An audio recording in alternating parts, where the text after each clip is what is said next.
Okay, let's unpack this. Today, we are undertaking a deep dive into, well, one of the most persistent and frankly brutal methods of power projection throughout human history. Mm. Our subject is castration, and we're looking at it not just as a shocking surgical act, but really as a deliberate, calculated tool, like a highly effective one, actually, for political and social control. That's right. We're studying the methods, the ways dominant powers across different times use this act to, well, sever identity, crush defiance, and keep these rigid social structures in place. And that framing is absolutely essential. This isn't just about the shock value. It's a confrontation with a really severe historical reality. Yeah. The surgical obliteration of the self, you could say, a deliberate severing of identity. And when we look into the source material, it becomes crystal clear this was an act of domination used for, well, millennia. Wow. So our mission here is to try and move past the sensational aspect and really rigorously analyze the function, the specific, often terrifying methods, and the chilling legacy of this violence. And the sources we've gathered for this dive, they are almost forensic in their detail. It's quite unsettling. Yes. They lay out the general context, this idea of it being a sort of societal sentence, and then they get specific, detailing 6 distinct harrowing methods. They're numbered 1, 2, 4, 5, 6, and 7 in the material. Methods of profound physical and psychological violence. And crucially, they also let us piece together a third method, one that sounds highly industrialized, showing how empires actually scaled up this cruelty. That industrialized aspect is chilling in its own right. Okay. So if we start with the core purpose, why do this? Castration really stands out as one of the darkest scars mankind inflicted upon itself because it struck right at the heart of what society defined as power, especially male power. Okay. It was fundamentally about removing a man's power to reproduce lineage, his ability to inherit, his potential to politically challenge the established order. It reduced him, certainly in the eyes of his society, to a diminished status, a shadow almost. Right. So when we talk about this being a tool of social engineering, how exactly did these ancient societies justify the sheer terror involved? Was the goal just straightforward punishment, or was it something deeper, like a structural control the state actually relied on? Oh, it was absolutely structural control. This brutal act, it functioned as a key mechanism to stabilize power, particularly in highly stratified societies. Think about the large imperial courts, Byzantine, Ottoman, Ming China. These vast empires needed control. Right? Control over populations, sure, but also specific control over lineage and control over what they perceived as the potential chaos of raw masculinity. Meaning ambitious men. Exactly. Ambitious men who could father rivals to the throne, men who could build their own power base through family. So, by castrating a man, you effectively silenced his future potential for an independent lineage. You cut him out of that competitive world of hereditary succession. I bound him. And you permanently bound him, either to servitude within the system or perhaps to exile outside it. His path was irrevocably altered. So the body itself becomes this sort of battleground for power struggles much larger than the individual. The mutilation is the political statement, almost. Precisely. Just picture the political landscape inside one of these sprawling empires. Palace intrigue was constant, dangerous. So a trusted advisor, maybe a military commander who couldn't found his own dynasty, he was seen as, well, a safer bet. A safe pair of hands. Less threatening. Much less threatening. The act of castration itself became a message, literally carved in flesh.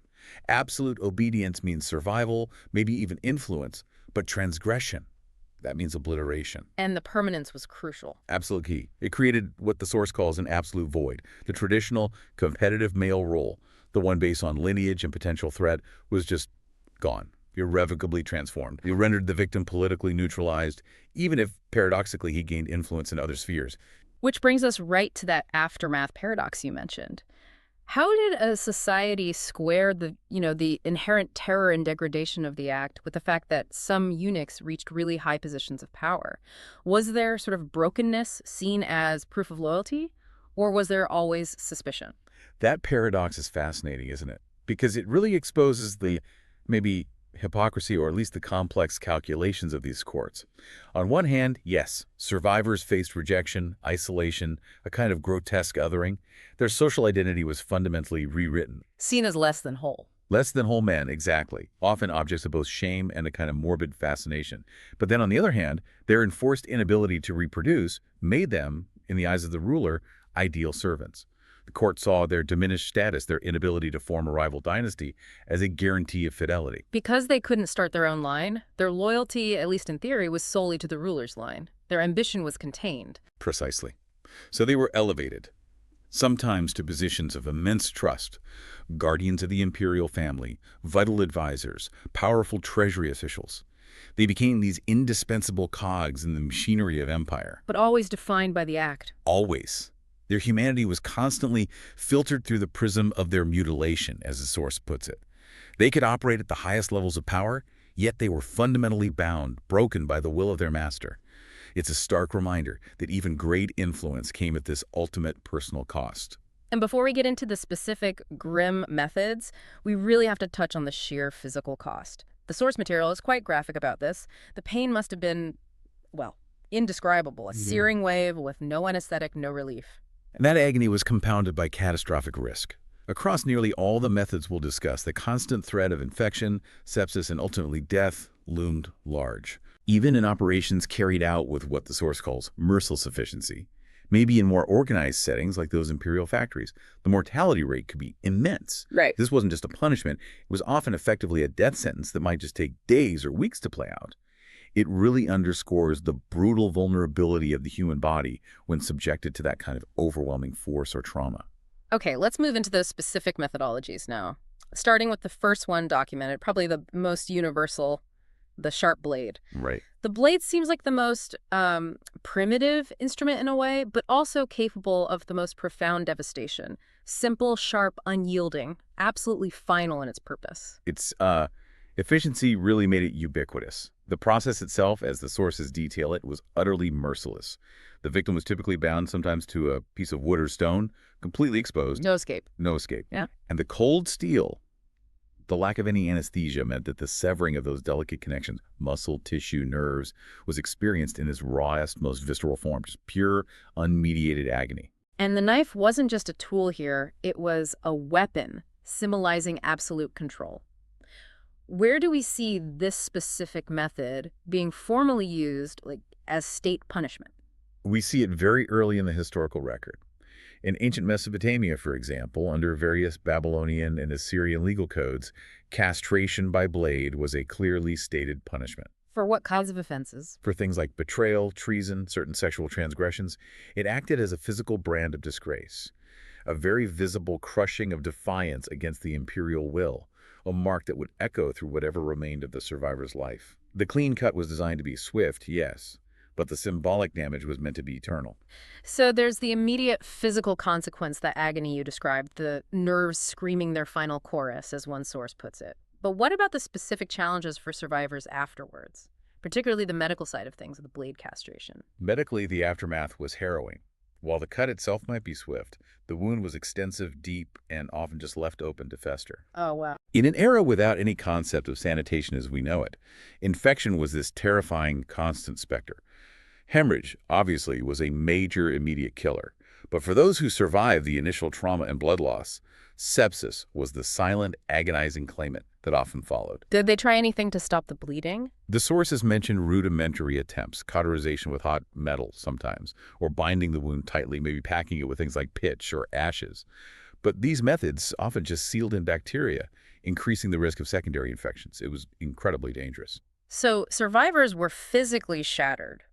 But socially, how did someone victimized by the blade fit back in if they survived? Were they all just funneled into palace servitude? Not necessarily all of them, but certainly many were pushed in that direction. Those who survived the knife were often labeled socially as less than men. They were marginalized because their inability to father children was directly equated with a loss of worth, especially in strongly patrilineal societies. But then there's the paradox again. Exactly. The very violence inflicted by the blade, the act that diminished them socially, paradoxically created a unique niche for some. Their new identities were often forged by necessity. They became the indispensable guardians, the palace managers, the advisors whose enforced fidelity was, in a way, guaranteed by the knife that had taken their potential lineage. So the blade destroyed one identity but simultaneously forged a new utilitarian one for the system. That's a good way to put it. It was destruction and creation in a very brutal sense. Moving on from the brutal efficiency of the sharp blade, we turn to method 2, fire. Now, this method seems specifically designed to prolong suffering, to go far beyond a swift cut. An inferno of pain, really, intended as a cruel extension of the punishment itself. Yes, this is where punishment clearly morphs into pure, terrifying spectacle. Using heat as a weapon seems to have been favored in judicial settings, or situations where the explicit goal was to inflict lingering torment and create a very public warning. So it wasn't just about removing the organs. No, not just excision. It was about the slow, terrifying destruction of tissue, burning it away. What are the specific techniques mentioned in the source material? How is heat actually applied? The details are quite gruesome, and they varied. We see references to using red-hot irons, literally pressed against the flesh until it blistered, charred, and withered away. Odd. In some Eastern practices, or reportedly in dark alleys of medieval Europe, there are accounts of molten metal or even boiling liquids like water or oil being poured directly onto the area. This wasn't instantaneous severing. It was a process of destruction that deliberately stretched time. Flesh would essentially melt, nerves would ignite sequentially. The victim was trapped in this crucible of fire, often fully conscious until perhaps shock finally overwhelmed them. It sounds like this method was absolutely optimized for public display, making an example. Absolutely. It was as much about the spectacle, the performance of power, as it was about the punishment itself. The goal was to instill profound terror, not just in the victim, though obviously that was primary, but in every single witness. A deterrent. A powerful deterrent. To watch a man's manhood be consumed by flame was to witness power, societal power, masculine power being reduced, quite literally, to ash. In medieval courts and parts of the Roman and later the Ottoman empires, fire was apparently used particularly for high-profile traitors or, say, rebellious slaves. The body was deliberately transformed into this highly public, searing warning, a visible testament to the utter futility of resisting the state's authority. The source material mentions something about the symbolic meaning, suggesting fire was seen as both a purifier and a destroyer. How does that perverse idea of purification work in the context of castration by fire? Well, fire has always held this powerful duality in religious and cultural thought, hasn't it? Purifier and destroyer. Right. In this context, it seems to function as a perverse kind of purification, a violent erasure of identity, intended to symbolically cleanse the victim of his transgression or his rebellious nature by consuming the perceived source of his power or defiance. And the pain itself must have been part of that message. Immensely so. The sheer intensity, the consuming agony demanded, as the source suggests, silence and submission. The fire was so overwhelming, the pain so absolute, that it effectively crushed resistance through sheer, unbearable physical sensation. It reinforced the victim's total helplessness and subservience in the most brutal way imaginable. Now, we need to touch upon the third method, systematic severing. This represents a really chilling shift, moving from, let's say, individual acts of brutality towards something more like logistical efficiency. While our main source only mentions it briefly in summary, its historical significance is huge. This was the transformation of a violent act into a highly standardized, almost mass production process. That sounds like the point where castration moves beyond just legal punishment or ritual and becomes almost a core administrative function of the state itself. How did these eunuch factories, as the source calls them, actually operate? And where did they mainly exist? That's precisely the shift.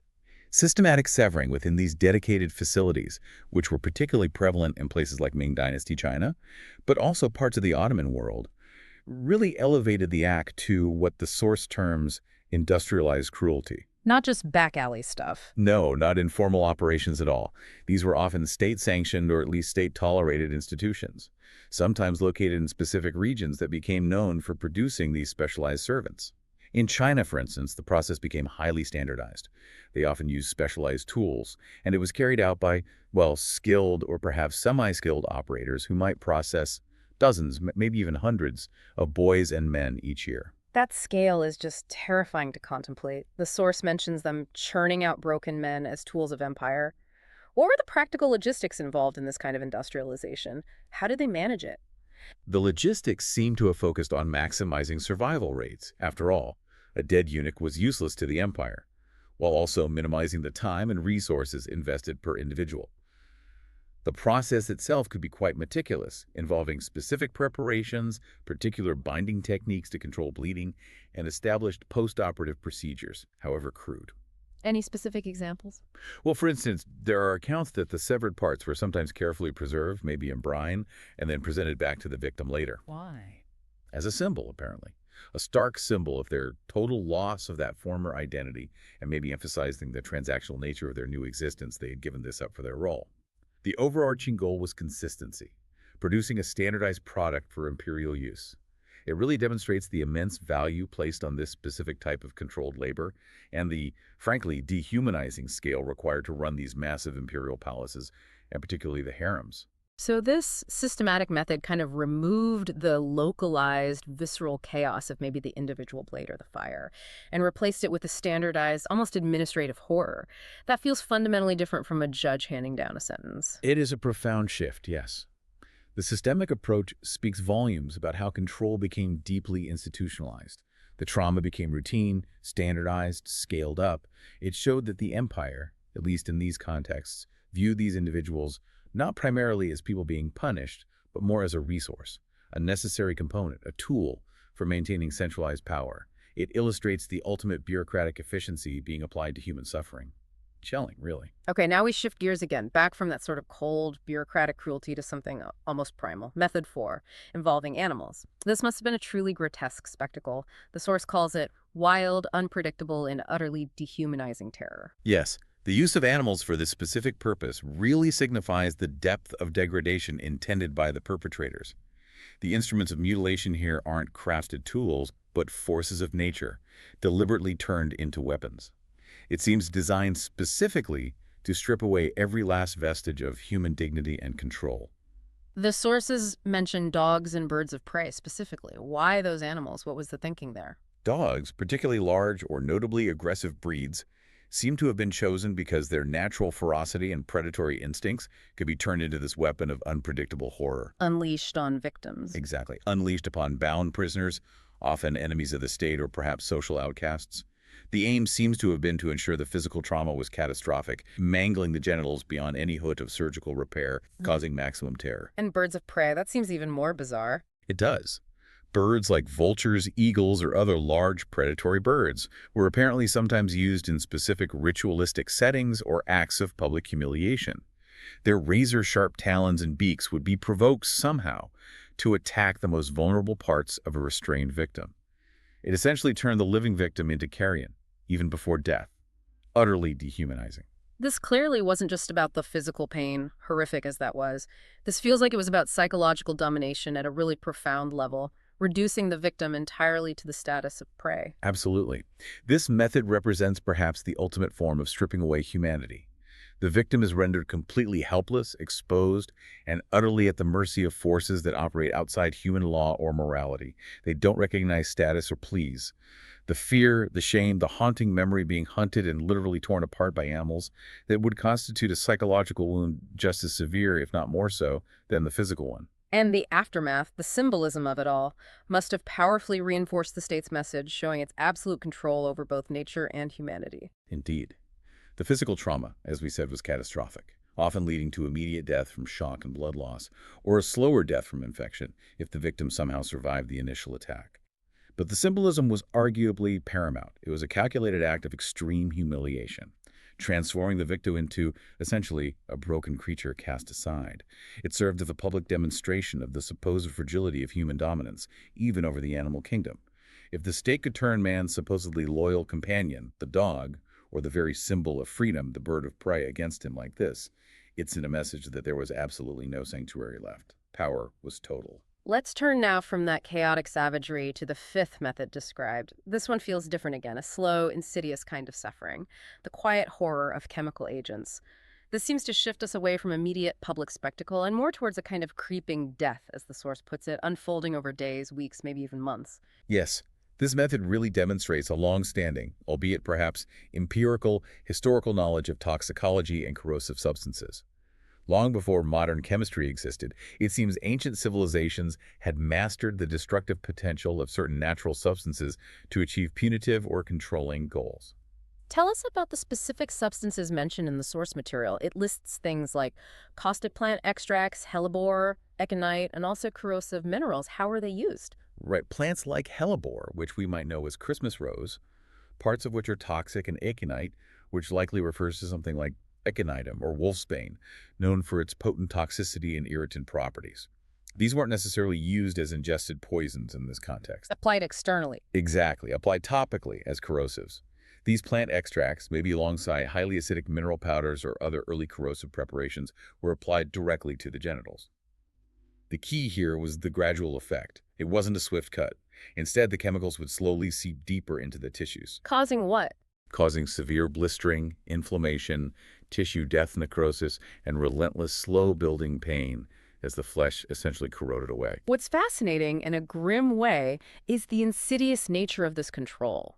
Why would someone choose this slow chemical destruction over, say, the immediate drama and finality of the blade? What was the advantage? Well, chemical castration, or chemical destruction in this manner, offered a distinct advantage in certain situations: discretion. Okay. It seems to have been a tool employed when the goal was perhaps more about silencing sexual impulses, diminishing masculine presence or capability without the immediate visible spectacle of gross physical mutilation, or maybe avoiding the risk of massive immediate hemorrhage associated with cutting. It was a kind of quiet sentence. A punishment meted out perhaps when the goal was social control, or maybe even perceived spiritual control in some contexts, rather than outright public terror. The slow destruction itself became a form of prolonged psychological torture. So the body essentially betrays itself slowly, from within almost, becoming the source of unending pain and decay. What was the typical social outcome for someone subjected to this kind of chemical attack, if they survived? The chemical damage often led to massive tissue loss and eventual sterilization, certainly.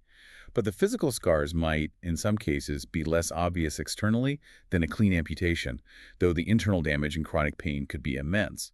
So victims might face a different kind of social exile, maybe less defined, an invisible mark of disgrace or difference. Their body becomes the site of ongoing pain and shame. And while they might avoid the specific institutional roles often given to surgically created eunuchs, their capacity for a normal physical life, including intimacy, was obviously destroyed. It feels like a precursor, in a way. If you connect it to the bigger picture, yes. It really underscores this continuous historical impulse, shifting perhaps from crude, caustic plant extracts in the past to modern hormonal or pharmaceutical interventions today. The impulse to dominate, suppress, and control sexuality through systemic, sometimes less visible means. Method 6 brings us back squarely to brute force, but with an intention that seems distinct from the quick, clean cut of the blade. This technique appears designed not merely to remove, but to totally annihilate. A violent assertion of power that aimed to reduce the target to, well, rubble beneath unforgiving pressure. Annihilation. That sounds like a pure, visceral expression of domination going beyond just removal. What were the actual tools used for this kind of absolute physical ruin? We're talking about literal annihilation by overwhelming weight and force. The tools described include things like heavy objects, large stones perhaps, iron hammers, weighted beams, or even purpose-built vice-like contraptions designed specifically for crushing. A specific device. Possibly. The crucial difference here, compared to the blade, is that the act wasn't conceived as a surgical excision. It was about the overwhelming application of force, intended to pulverize the anatomy, the testicles, possibly more into unrecognizable fragments. It was a raw expression of domination that seemed to seek the erasure of even the memory of what was there. Utter destruction. The immediate pain must have been just a searing explosion, an absolute obliteration of sensation followed by agony. Immediate and catastrophic, yes. The physical damage would go far beyond just soft tissue. Testicles would be smashed, obliterated. The force could easily cause massive internal hemorrhaging, with blood mixing with shattered bone fragments and torn flesh. Survival under such circumstances was profoundly uncertain. And for those who did survive? The few who somehow managed to live through the initial trauma likely faced a lifetime of severe chronic pain, ongoing disability, and perhaps urological nightmares. The reconstructive challenges would be immense, far worse, arguably, than recovering from a relatively clean surgical cut, however brutal that was. So the crushing force itself was intended as a metaphor made manifest for total subjugation, power-crushing resistance. Precisely. It symbolized total and irreversible ruin. When this method was used publicly, the performance was designed for the audience to bear direct witness to the utter destruction of the body, leaving absolutely no ambiguity about the fragility of individual human power or defiance when faced with the overwhelming authority of the state or the punisher. It seemed to have been employed in some older legal codes or contexts where the emphasis was squarely on brutal, visible finality, a grim, unforgettable display meant to assert absolute, crushing control. And finally, we arrive at the seventh method described, and here the entire context of the act seems to transform completely. In this case, the pain, the mutilation, it takes on a kind of sacred, sometimes even mystical meaning. A solemn, haunting silence, as the source puts it, wrapped in the vestments of belief. Yes, this is where we encounter that profound paradox we touched on earlier. Across various cultures, Mesopotamia, parts of ancient India, certainly in Rome, castration wasn't necessarily a punishment inflicted by the state or an external power. Instead, it could be an offering, a sacrifice demanded either by deities or required by certain sacred orders. So the act itself was reframed. Completely reframed, often as a form of purification, a necessary shedding of earthly desires, particularly sexual potency, in order to transcend mortal limits and achieve a higher spiritual status. It became a kind of grotesque yet sacred rite of passage. Let's dig into the specific historical examples the sources provide, starting back in Mesopotamia. In Mesopotamia, yes, particularly among cults devoted to certain powerful goddesses, often associated with fertility, ironically enough, there's evidence of priests or devotees who voluntarily surrendered their earthly masculinity. It was seen as necessary for achieving spiritual purity. The intense agony of the act was somehow transmuted, in their belief system, into a form of holy suffering, a necessary passage to a higher, perhaps sexless or transgendered existence closer to the divine. And in ancient India. Similarly, in ancient India, we see practices of castration appearing as part of certain ascetic traditions, again symbolizing a radical renunciation of worldly attachments, including sexuality and lineage. The origins of the modern Hijra community, for example, are often linked back to some of these older traditions involving sacred renunciation and bodily alteration, though the history is complex. And then perhaps most dramatically, the Roman cults. Yes, the cults devoted to the Anatolian deities, Cybele and her consort Attis, which became popular in Rome, are probably the most documented examples of ritual self-castration performed out of ecstatic devotion. Self-castration. Often, yes. It was a radical, sometimes public act performed during frenzied religious festivals. It was explicitly viewed as a passage through extreme suffering to reach a state of sanctity, a violent shedding of the conventional self in pursuit of divine union or service. The devotees, known as the Galli, intentionally severed themselves, mirroring the myth of the god Attis, who is said to have done the same in a state of madness or grief. The paradox here is just striking. In this specific context, the mutilation wasn't a mark of disgrace or subjugation at all.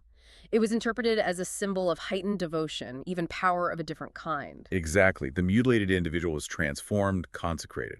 They came to occupy this unique, liminal position within their society. They were often both marginalized from mainstream Roman society and simultaneously revered, trusted as religious figures, and sometimes even feared because of their perceived direct connection to the powerful, often unpredictable divine feminine embodied by Cybele. So they became intermediaries. Intermediaries between the human world and the spiritual realms, yes. In these specific, religiously framed cases, the pain wasn't punishment in the conventional sense. It was interpreted as a bridge built of agony, connecting the corporeal, earthly self to the divine. It was the ultimate sacrifice that aimed to redefine suffering itself as a pathway to sanctity, a very different lens through which to view the same physical act. #tag outro.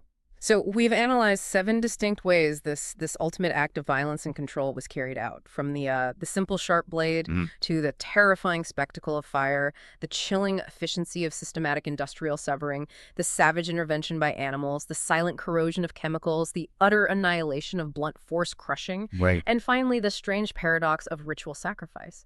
What seems to link all these incredibly diverse methods across so many different cultures and millennia is that the act was fundamentally about power, about identity, and about the profound human cost of absolute domination. That's exactly right. If we try to connect all this back to the bigger picture, the sheer variety of these methods, I think, underscores a singular unifying truth.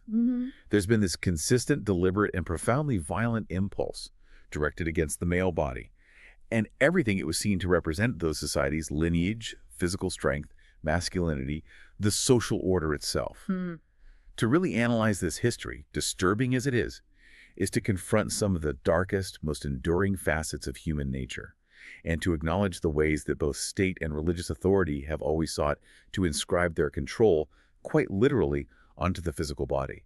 Understanding this history, I think, is crucial for understanding the limits of control and the extreme lengths humans have gone to, historically, to impose it. The source material leaves us with this really powerful, haunting image. It mentions that the screaming didn't always end with death, But the silence that followed, whether from trauma or compliance, or even the attainment of some new, strange status like the galley, that silence was heavy with meaning. So maybe we can leave you, the listener, with this question to ponder as you reflect on this dark chapter we've explored. What is that enduring silence, that absence of what was considered a normal identity? What does that tell us about the limits of human resilience against absolute control?